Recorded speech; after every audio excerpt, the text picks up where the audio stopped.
The grand ballroom glittered under crystal chandeliers, every corner filled with the soft hum of laughter, clinking glasses, and the flash of cameras. Tonight was meant to be a perfect celebration, the engagement of Isabella Vance, the poised and untouchable CEO of the Vance Corporation, to Julian Croft, heir of the Croft dynasty. Isabella stood at the center of it all, radiant in her silver gown, her beauty cold and commanding, like a queen who ruled without needing to raise her voice. Ethan Vance, the adopted son of the family, lingered at the edge of the hall, a glass of champagne in hand. No one paid him much attention. To the world, he was merely a shadow in the glow of Isabella's success. Yet behind his calm smile, Ethan's thoughts burned with secrets no one could imagine. For in that very moment, he realized something impossible. He had been given another chance, thrown back into this night he already knew too well. He had lived this moment once before. His heart pounded as memories flooded back. Julian's carefully staged proposal, Isabella's acceptance, and the storm that would follow, the betrayal, the fall of the Vance family, and the inevitable ruin. But this time Ethan was no clueless pawn. He understood the script, and he knew the ending. Standing there, he weighed his options with cold calculation. If he allowed Isabella to walk into Julian's trap again, everything would unfold as before. She would fall, the Crofts would rise, and in the aftermath, he, the forgotten son, would inherit the staggering Vance fortune of $10 billion. A fortune that could buy freedom, power, and the chance to shape his own destiny. The thought was intoxicating. One choice could make him rich beyond imagination. Yet as his gaze lingered on Isabella, laughing gracefully under the spotlight, a flicker of doubt stirred in his chest. She was icy and untouchable, yes, but she was also the woman who had once shielded him when he was just a powerless child. The orchestra swelled, Julian stepped onto the stage with a dazzling smile, and the moment of destiny drew near. Ethan tightened his grip on the glass, caught between greed and something far more dangerous, memory. The ballroom lights dimmed as the orchestra shifted into a soft, expectant melody. Guests turned toward the stage where Julian Croft, immaculately dressed in a tailored suit, stepped forward with the confident grace of a man who believed the night belonged to him. He held a velvet box in one hand, a dazzling diamond ring glinting beneath the spotlight. The crowd hushed, anticipation thick in the air. But before Julian could begin his carefully rehearsed speech, a ripple of shock swept through the hall. Isabella, in her silver gown, descended the stage with deliberate steps. Her heels clicked against the polished floor as she moved, not toward Julian, but directly to Ethan. Without hesitation, she slipped her hand into his. The room erupted into gasps and murmurs. Ethan froze, the warmth of her fingers against his skin sending a jolt of confusion through him. This was not part of the script. In his memories of the past, Isabella had never done this. She had always stood beside Julian, dignified and unyielding. Now, under the scrutiny of hundreds of eyes, she had chosen him. Julian's face darkened, his perfect smile cracking under the weight of betrayal. Yet, regaining composure, he forced a charming laugh and raised the box high.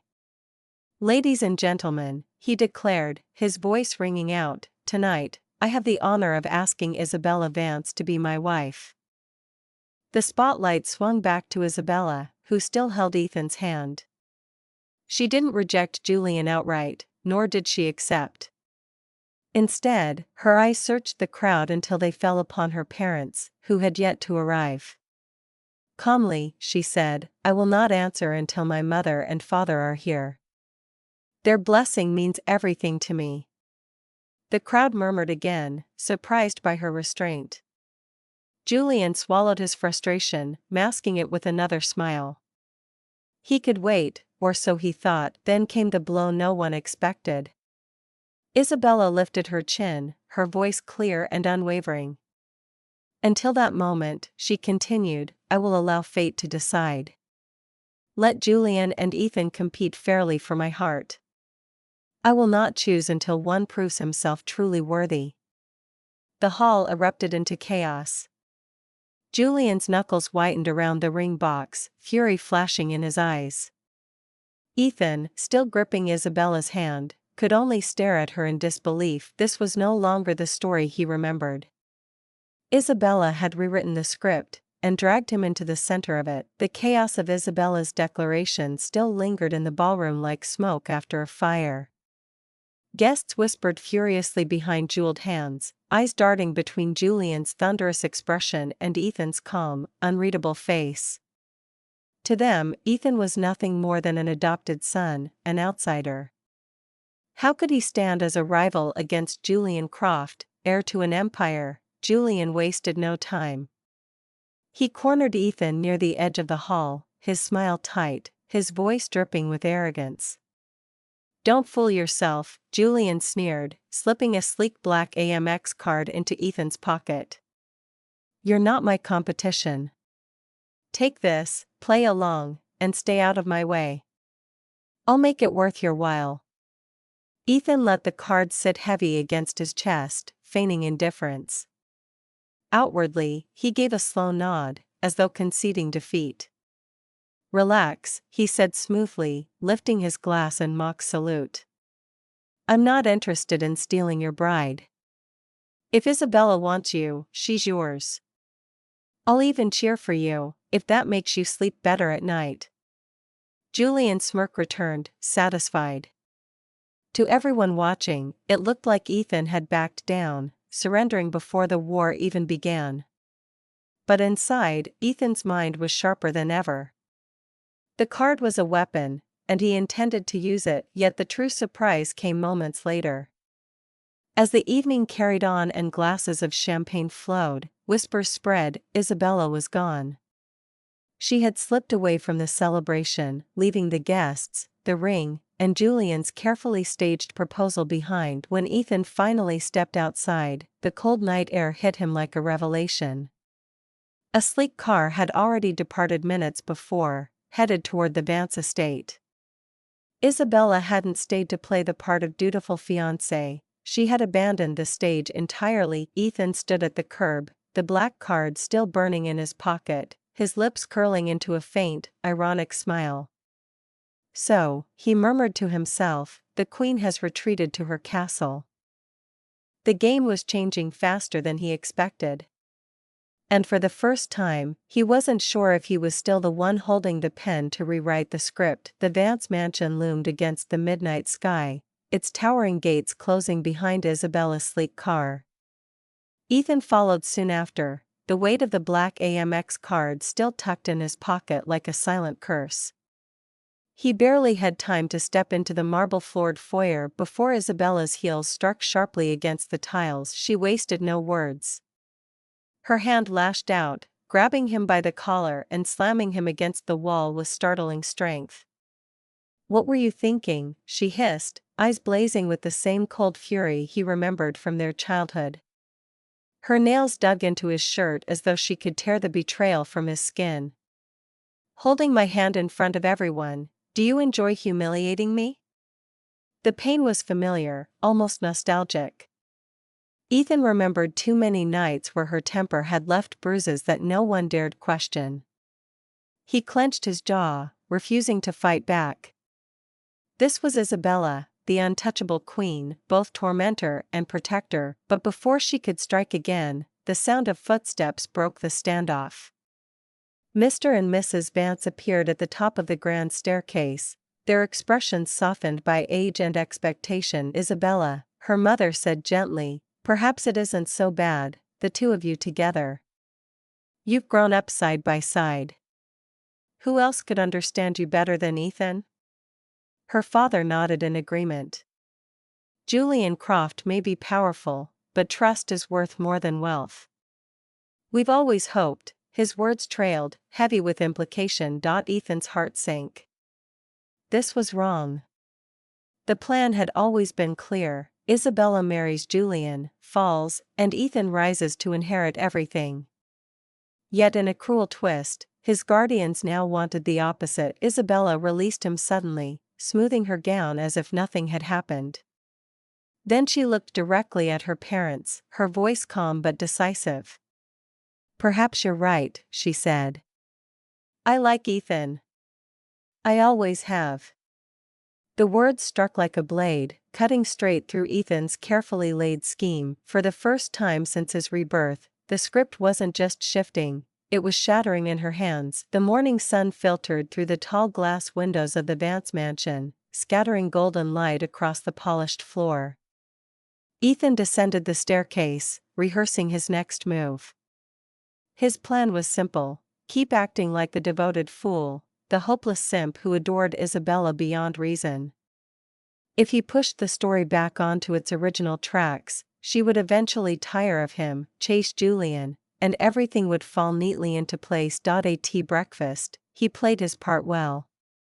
He pulled out her chair, filled her teacup, and even slipped a small bouquet of fresh roses onto her plate with a sheepish smile. "For the queen of the house," he murmured, feigning boyish sincerity. Normally, Isabella would have scoffed, dismissed the gesture, or cut him down with a razor-sharp remark. But today, something was different. She glanced at the flowers, her expression unreadable, then simply took them in her hand. No ridicule, no mocking laughter, only silence. The small shift unsettled him more than any insult could. Later that day, he followed her into the garden, determined to provoke the icy disdain he knew so well. "Isabella," he said lightly, falling into step beside her, "you know I'd do anything for you. Even if it means standing in Julian's shadow." Her steps slowed. Instead of brushing him off, she turned, her eyes softening in a way he didn't recognize. "And why should you stand in anyone's shadow?" she asked quietly. "You're stronger than you think, Ethan." The words struck him harder than her blows ever had. He forced a laugh, masking the unease rising in his chest. This wasn't the Isabella he remembered, the ruthless CEO who kept everyone at arm's length, the untouchable Ice Queen. That night, as he lay awake staring at the ceiling, confusion gnawed at him. Every line of the script was being rewritten. She wasn't supposed to accept his gestures. She wasn't supposed to acknowledge his loyalty. And she certainly wasn't supposed to encourage him. For the first time, Ethan felt a chill that had nothing to do with Isabella's coldness, because if the heroine no longer followed the path he remembered, then maybe he was no longer the author of this story at all. The city pulsed with neon lights and restless ambition as Ethan stepped out of the black car, Julian's sleek Amex card tucked safely in his wallet. He moved through the crowd of bankers, brokers, and glittering socialites as though he belonged, though deep down he knew he was playing a dangerous game. At a private exchange, he casually slid the card across the counter, trading Julian's wealth for neat stacks of cash. The transaction was quick, discreet, and entirely illegal. Hours later, those stacks were gone. Ethan stood inside the worn halls of an orphanage on the edge of the city, the air filled with the laughter and chaos of children. He had remembered this place from before. The future protagonist, a boy destined to grow into a lion-hearted leader, had once lived here. If he wanted to win favor with fate itself, this was the place to start. He donated quietly, avoiding cameras, watching as the children's eyes lit up with gratitude. For a moment, a strange warmth settled in his chest, one he quickly smothered.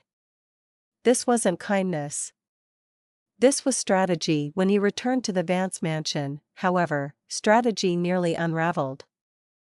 Isabella was waiting in the foyer, arms crossed, her sharp gaze pinning him like a hawk. "Where did you get the money, Ethan?" she demanded, her voice cool but edged with suspicion. He smirked, loosening his tie, adopting the careless swagger of a spoiled heir. "What's the matter, Isabella? Worried I'm spending Daddy's fortune too fast?" He pulled a wad of receipts from his pocket, deliberately crumpled. "Cars, drinks, a little fun here and there. You know me.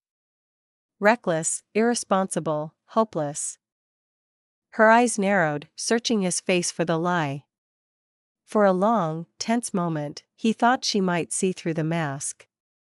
but finally, she turned away with a quiet exhale. "You'll burn out at this rate," she muttered, more to herself than to him. Ethan leaned against the banister, feigning amusement, but inside, unease twisted through him. He wanted her to despise him, to push him away, to follow the script he remembered. Yet instead of anger, her words carried something far more dangerous: concern. The auction hall glowed with golden chandeliers, polished marble, and the hushed anticipation of the city's wealthiest elite. Rows of velvet seats were filled with tycoons, aristocrats, and celebrities, each with bidding paddles resting lightly in their hands. Ethan followed Isabella through the crowd, her presence as commanding as ever in a sleek black gown that seemed to silence the room wherever she walked. At their private box, she pressed a sleek black card into his palm. 100 million, she said flatly, her eyes unreadable. "Don't embarrass me." Ethan smirked, twirling the card between his fingers. "Embarrass you? Never." Inwardly, he was already planning his performance. Tonight, he would play the fool, the reckless spendthrift, the pampered heir eager to squander fortunes.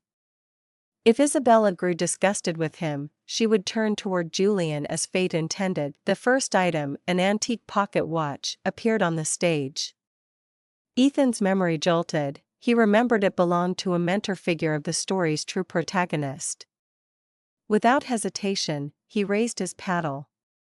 10 million. Gasps rippled through the crowd. The watch was valued at barely 2. Ethan leaned back casually as the gavel struck. Sold. Isabella's brow furrowed, but she said nothing. Next came a battered violin, once owned by a famous prodigy who had died young. Another thread in the protagonist's future. Ethan lifted his paddle again. 25 million. The audience whispered, half amused, half appalled. Item after item, Ethan bid recklessly, buying trinkets that seemed worthless to others but significant in the web of destiny he remembered. Each outrageous bid painted him deeper into the role of a spoiled young master, a disgraceful shadow of the Vance name. When the final gavel fell, he had spent nearly the full 100 million. The hall buzzed with disbelief. "What a fool," someone muttered. "Throwing money at junk." Ethan allowed the mockery to wash over him like applause. This was exactly what he wanted, the image of a reckless simp who Isabella would eventually despise. But when he turned, expecting cold disdain, he met her gaze. Isabella's expression wasn't disgust. It was curiosity, laced with something softer, almost protective. Ethan's smirk faltered. For the first time, he wondered if his reckless play had backfired, because instead of pushing her away, it seemed he had drawn her closer. The luxury mall was a palace of glass and light, its glossy floors reflecting endless displays of silk, diamonds, and designer handbags. Isabella moved through the boutiques like a queen surveying her kingdom, attendants rushing to show her the finest collections. Ethan trailed behind, arms stacked with bags, dozens of them, like some overburdened servant. He bore it all with a crooked smile, playing his role to perfection. "Keep up," Isabella said without looking back, slipping into another boutique. "Yes, ma'am," Ethan muttered, adjusting the pile in his arms. To the other shoppers, he looked every bit the pathetic shadow of a powerful woman, hopelessly devoted and laughably beneath her.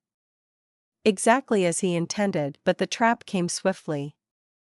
As he exited the store, a group of well-dressed women blocked his path. One of them deliberately stumbled into him, letting out a shrill scream. "Pervert," she cried, clutching her blouse as though he had touched her. The others joined in, voices rising, cameras flashing.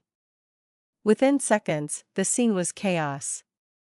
Bystanders muttered, guards rushed forward, and all eyes locked onto Ethan as the villain of the hour. Ethan's mind sharpened.